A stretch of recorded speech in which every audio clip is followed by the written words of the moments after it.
This is the initial screen that you'll encounter when you enter the Westlaw Next database. The first thing it's prompting you to do is select a collection of materials that you'd like to search. And since we're looking for cases, court cases, and opinions, of course, we'll just click on cases.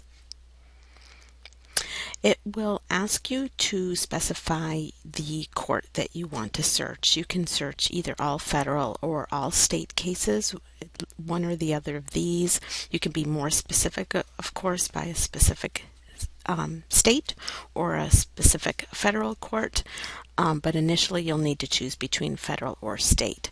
I'm going to go ahead and stick with the default here of all federal cases, and I can search in a couple of ways, 3 ways actually. I can search by using keywords, which you're probably familiar with using. Secondly, we can search by using the parties of the case, so the plaintiff and the defendant's name, so plaintiff versus defendant, or ideally you have the specific citation and you can search it that way. So let me show you these 3 ways fairly quickly. Firstly, let's have an example of a keyword search. So perhaps we want to look for cases that discuss special education, and we have to spell it correctly. And I'm wrapping this in quotation marks in order to keep this as a phrase.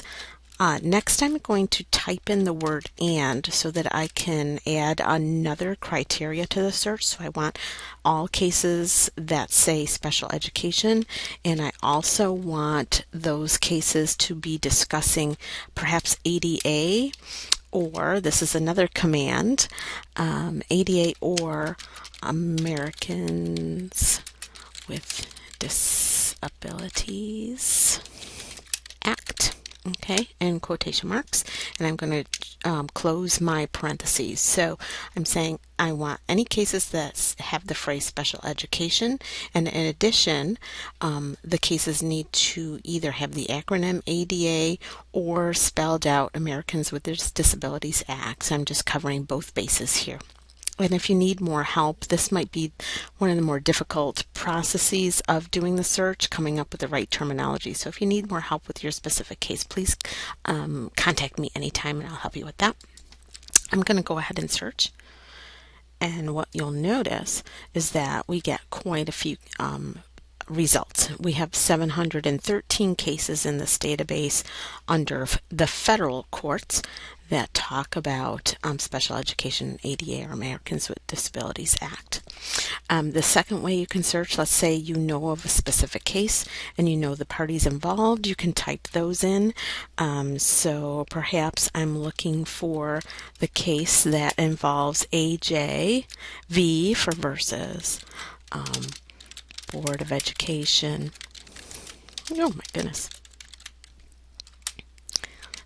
East Islip Union Free School District. So perhaps you are aware of this particular case and you want to see if you can find it. These are the parties of that particular case. I'm going to go ahead and search. And oddly enough, what you'll discover is that even though I was very specific about the case that I wanted to find, I'm getting 46 results. And that is because oftentimes past cases will be referred to again later on by the judges as they discuss their opinion, and perhaps they're basing an opinion or refuting something in their opinion based on some other case that happened before.